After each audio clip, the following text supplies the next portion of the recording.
안녕하십니까. D3조 발표자 석채림입니다. 저희는 양방향 내신경 인터페이스 ECOG 아날로그 프론트엔드 직접 회로 설계를 주제로 프로젝트를 진행하고 있습니다. 발표는 프로젝트 기호, 프로젝트 내용, 결론, 그리고 부록 순으로 진행하겠습니다.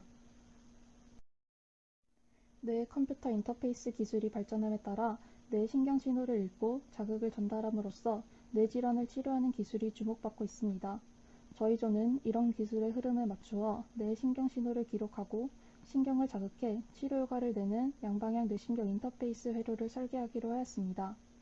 ECOG는 전극을 뇌 표면에 직접 부착하여 대뇌 피질의 전기 신호를 측정하는 방법입니다. 신호대 잡음비가 높고 뇌에 직접적인 손상을 주지 않으면서도 고해상도의 신경 신호를 기록할 수 있습니다. 본 설계는 두 가지 기능으로 구성됩니다.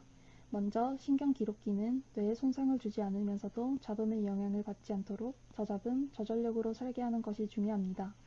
이를 위해 신경 기록기의 채널 소모 전력은 2마이크로와트 이하, 대역폭은 1에서 200Hz, 이득은 40에서 58dB로 설정하고 인풋 레퍼드 노이즈는 2마이크로 VRMS 이하, 그리고 NEF는 2 이하가 되도록 설정하였습니다. 다음으로 신경 자극기는 넓은 자극 범위를 확보하면서 잔류 전위를 최소화하여 안정성을 높이는 것이 중요합니다. 이에 따라 잔류 전위를 20mV 이하로 최대 전류는 2mA까지 흘릴 수 있도록 목표를 세웠습니다. 저희가 설계하고 있는 회로의 전체 구조입니다. 크게 기록기와 자극기로 구성되어 있습니다. 먼저 신경 기록기부터 보겠습니다. 신경 기록기는 뇌 신호를 입력으로 받아 LNA를 거쳐 약 100배로 증폭시키고 MBB를 통해 200Hz 이하의 저주파 대역 신호만 통과시킵니다.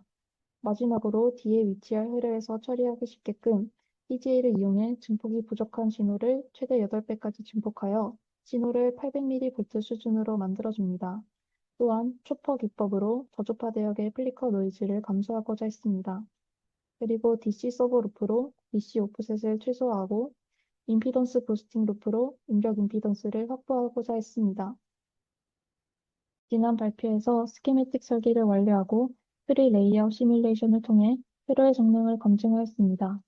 이때 소모 전력, 입력 잡음, 입력 임피던스 등 목표로 설정했던 값을 만족하는 것을 확인하였습니다. 이 결과를 바탕으로 저희는 레이아웃 설계를 진행했습니다. LNA와 MBB 및 PGA 각 블럭 레이아웃 설계를 끝낸 후 각 블럭끼리 최종적으로 연결하였습니다. ERC와 LBS 검증 후 PEX를 통해 기승성분을 추출하여 포스트 레이아웃 시뮬레이션을 진행하였습니다. 프리 레이아웃 시뮬레이션 결과와 포스트 레이아웃 시뮬레이션 결과를 비교하겠습니다. PGA 이득이 1배일 때의 응답입니다. 빨간색 바형이 프리신 결과이고 연한 빨간색 바형이 포신 결과입니다. 먼저 AC 리스폰스를 보시면 밴드위스가 약간 감소한 것을 볼 수 있습니다. 반면 트랜지언트 파형을 보시면 포신 결과가 조금 더 늘어지고 기생성분으로 인해 오른쪽으로 밀린 형태를 보이지만 전체적인 신호 형태와 동작에는 큰 차이가 없는 것을 볼 수 있습니다. 2배, 4배, 8배 응답일 때도 비슷한 양상을 띱니다. 다음은 입력 잡음입니다. 그래프를 보면 프리심보다 포심에서 입력 잡음이 미세하게 더 크지만 큰 차이는 없는 것을 확인할 수 있습니다. 다음은 신경 자극기입니다. 이 회로는 뇌의 신경 조직에 전기 자극을 전달하여 신경을 활성화하는 역할을 합니다.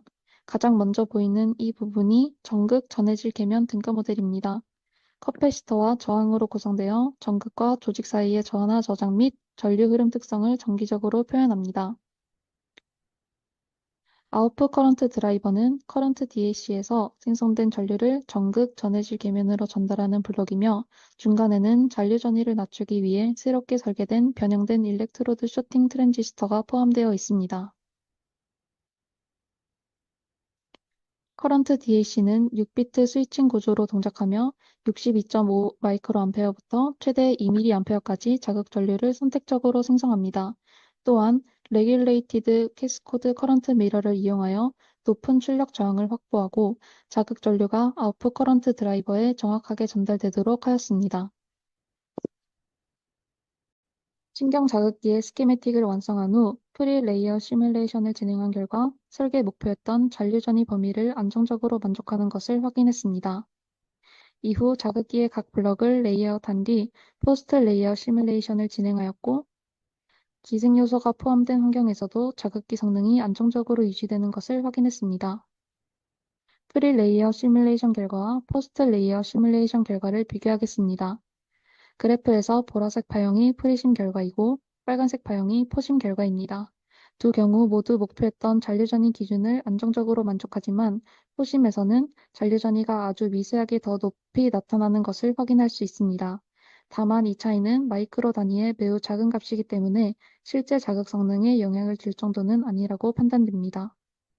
또한 62.5 마이크로암페어의 작은 전류를 공급하는 경우 포심에서 전압 스윙이 다소 줄어드는 현상이 나타났습니다. 하지만 이 역시 자극이 필요한 전압 범위 내에서 충분히 동작하기 때문에 실제 성능에는 큰 문제가 없는 수준으로 판단됩니다. 지금까지는 파형을 통해 회로의 동작을 확인했습니다. 이제 저희가 처음 설정했던 목표 사용과 실제 시뮬레이션 결과를 비교해 보겠습니다.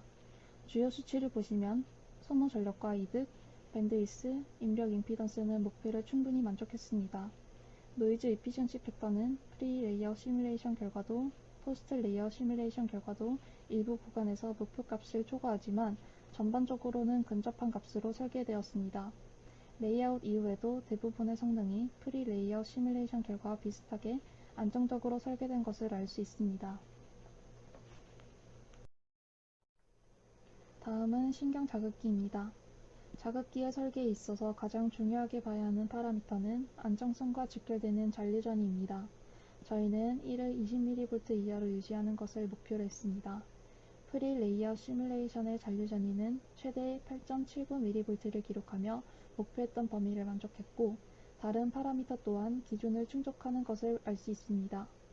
포스트 레이어 시뮬레이션의 경우 잔류 전위가 최대 8.96mV로 측정되어 프리 레이어 시뮬레이션 대비 소폭 증가하였으나 여전히 목표 범위 내에서 안정적으로 동작함을 알 수 있습니다.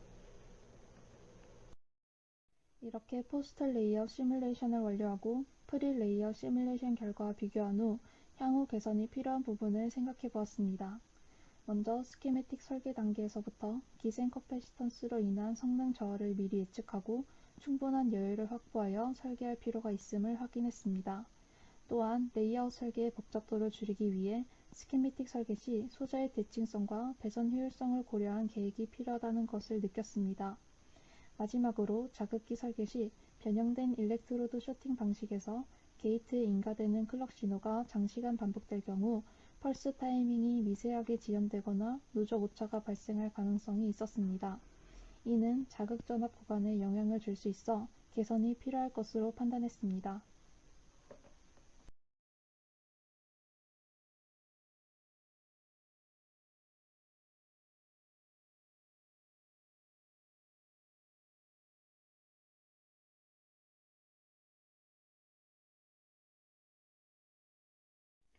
이상입니다. 감사합니다.